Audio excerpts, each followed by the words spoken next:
మరి ఏందా బీసీల పంచాయతీ ఏంది మల్లన్న?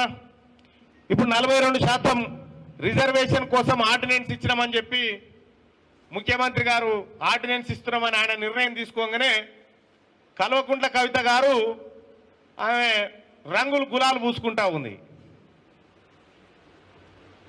దునబోతింతే దుడ్డెను కట్టేసినట్టు ఉంది కథ. బీసీలకు 42% ఆర్డినెన్స్ వస్తే నీకేం సంబంధము? నువ్వు బీసీయా? నీకు నాకేమైనా సంబంధమా? కంచం పొత్తుందా? మంచం పొత్తులున్నాయా మనకేమన్నా? మంచం పొత్తులున్నాయా మనకేమన్నా? మంచం పొత్తులున్నాయా మనకేమన్నా?